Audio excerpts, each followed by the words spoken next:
In this video, we're going to continue to look at linear systems, and again, they're going to be homogeneous and constant coefficient. Of course, being constant coefficient and homogeneous, that makes them autonomous as well. And so far, just to summarize, in our attempt to find actual formulas for solutions beyond numerical and qualitative approaches, to actually get analytical solutions, we've talked about two things. First of all, of course, we have equilibrium solutions. And because it's homogeneous, when you have a homogeneous system, 0, 0 is always an equilibrium solution. That always works. But we talked about how if the determinant of your coefficient matrix was 0, there might be others. In fact, you would have a whole line of equilibrium solutions, or even more potentially. But typically, if you have two equations, it'd be a line. Okay, so that's an equilibrium solution. We then talked about the linearity principle, which is going to help us get a general solution that we can use to get to match any initial condition. And that is to find two truly different, i.e. linearly independent solutions, y1 and y2, and then the general solution will be a linear combination of those two. And you can match your initial condition by figuring out the right C1 and C2, and that's just a small algebra problem. Okay, so that's how we're going to do these problems, but the problem is getting those two linearly independent solutions, y1 and y2. 0, 0 is an equilibrium solution, but 0, 0 can never be one of these two solutions.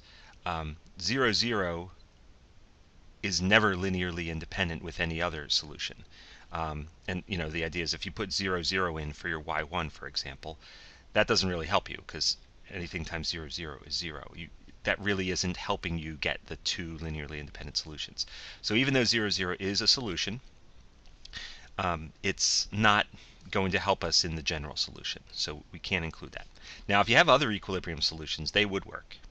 That would definitely work. If you get another equilibrium solution that isn't 0, 0, that could serve as one of your two solutions.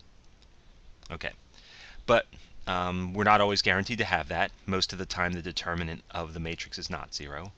So how do you get those two linearly independent solutions? I want to go back to the example from the previous video, and I know in that case the point there was to show you the linearity principle in action, so I just gave you two solutions and we checked that they worked. But of course I didn't explain how I got those.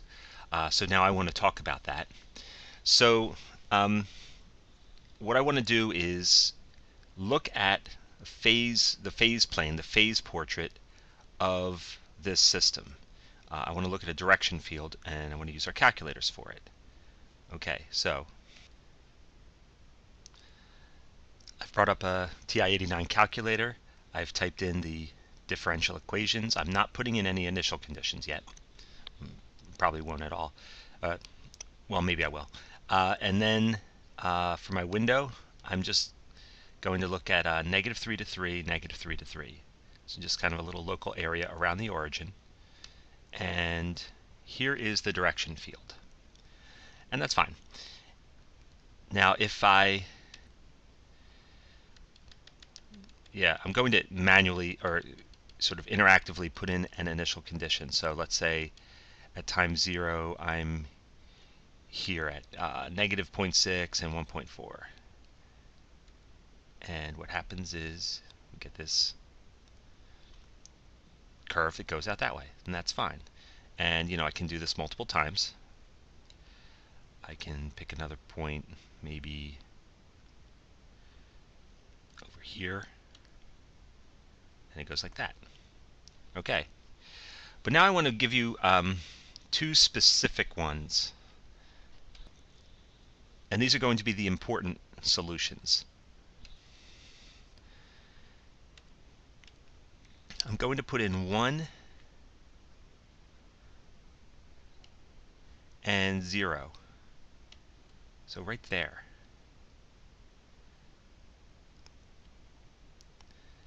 And actually, it's kind of hard to tell because the other one was on top of it, but starting there, it just went straight out this way.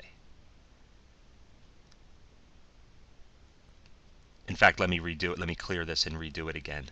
So again, I'm going to do my F8 for initial conditions, and I'm going to type in 1 and 0, and from there it goes straight out. And so you notice it's not a curve, it's a solution that in the phase plane is a straight line. It's a straight line. And in fact, anywhere along this line, that's what happens. So if I did 2.5 and 0, it just goes straight out from there. Or if I did, let's say, negative 0.3 and 0, so that starts right there, that one's going to go out this way. So you see that if I start anywhere on the x-axis, I stay on the x-axis. This is like, it's not an equilibrium solution. An equilibrium solution stays literally where it is. It stays on a dot. It stays on a point. But this at least stays on a straight line. So it's not quite an equilibrium solution, but it's kind of a step closer to an equilibrium solution than just the general solution that kind of does any kind of curve following these direction field lines. Okay, now there's another one too, and you can kind of see it in the slopes, somewhere kind of cutting through this way. This one's not as obvious, but if I put in an initial condition of 1 and 3, so that starts right up here, and it kind of goes straight in, right? If I did negative 2/3, can I put in a fraction there? And negative 2. So on that side, and it goes straight in. Yeah, so you see there's kind of a line, there's a straight line solution along here. Any initial condition that starts on that line will stay on that line. And in this case, it goes in toward the origin. Notice the x-axis one, that line, where if you started there, it stayed on the line, but it went away from the origin. Okay, so these are what we call the straight line solutions. And when you have a system of two differential equations, so that you're working in a phase plane, a 2D phase plane, you can have up to 2 straight line solutions. You don't have to have 2. You might only have 1, and you could even have 0, but you can't have more than 2. And these are the solutions that we're going to try to find, and there's a technique, a procedure for finding these straight line solutions. So in the slide that I showed you before, I've now added this. In terms of, we have the equilibrium solution. Again, that can yield a solution. 0, 0 isn't going to help you get the general solution, but any other equilibrium solution, if there is one, if the determinant is 0, that is fine. But we can't count on that. So what we're going to look for are up to 2 straight line solutions. In the phase planes, the solution goes straight into or straight away from that equilibrium solution 0, 0. And so that's what I want to show you. That's how we're going to find those solutions, and I'm going to show you how to do that. Let me give you the general overview, and then I'll show you, of course, with an example. So again, there's a way to find the 2 straight line solutions. They're going to be our 2 linearly independent solutions. If you think about it, when we looked at the direction field, we have a unique situation in that the derivative and the solution itself are pointing in the same direction. Let me just draw you a quick picture to say what I'm talking about here. Like for the second one we did, right? There's sort of a straight line, kind of going like that. And so if my initial condition was here, for example, so my solution as a vector is y. So when we picture vectors, right, they start at the origin and they go out to the point. So that's like our y. Meanwhile, the direction field was pointing, well, in this case it was pointing in, right? But the point is they're parallel. They're going in the same direction. So the derivative, which is the direction of the direction field arrows, and the location of the point itself are they're on the same line, they're parallel, they're in the same direction.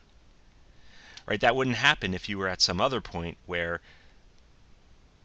the vector from the origin to that point goes like this, but then, the direction field says it needs to go this way. Then there's, they're not parallel, they're in different directions.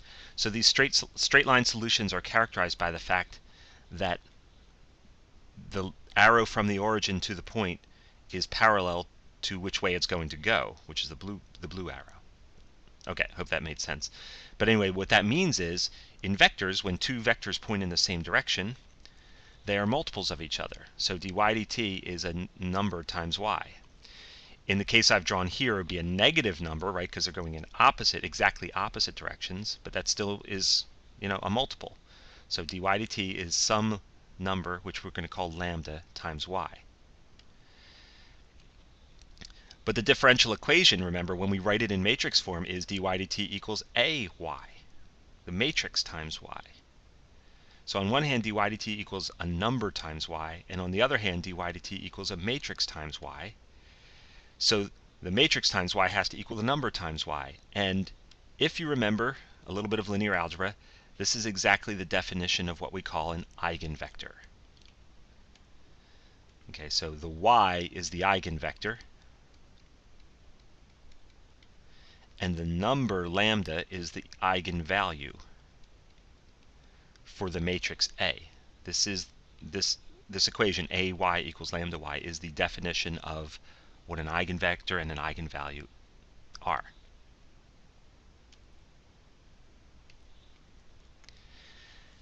So to find these straight line solutions, it's going to be a little linear algebra problem where we find the eigenvectors and the corresponding eigenvalues.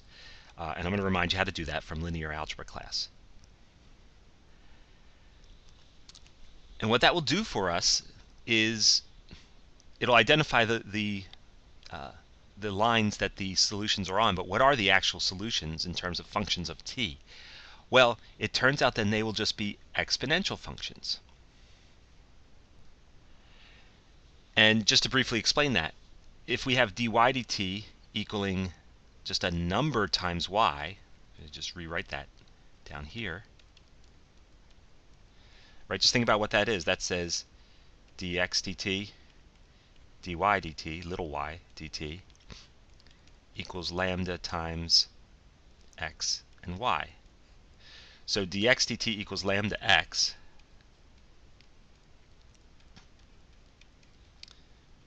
and dy dt equals lambda y.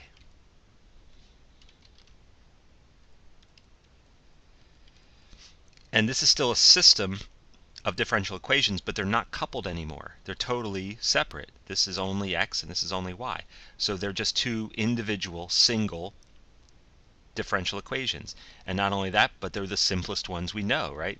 And the solution to dx dt equals lambda x is c e to the lambda t, and c1, and this one will be c2 e to the lambda t. X equals that, y equals that. Some number times an exponential, some number times an exponential. In other words, the solution as a vector is c1 e to the lambda t, c2 e to the lambda t. And you can pull the e to the lambda t out to the side, and then all that's left in the vector is just two numbers, c1 and c2. And that's what I'm writing here. So this c is really c1 and c2, it's a vector, times e to the lambda t. So it's a nice exponential solution. Two of them really packaged as a matrix. Okay, definitely need to see examples of this now. I know we've already identified the eigenvectors, but we haven't gotten the eigenvalues, and I want to show you how to get the eigenvectors anyway. And again, this is just a reminder from linear algebra, which I know I'm sure you would appreciate and need the refresher on eigenvector techniques. What I'll do, I think, because this video is up to 15 minutes, is I'll stop this video and start a new video where I get into the example.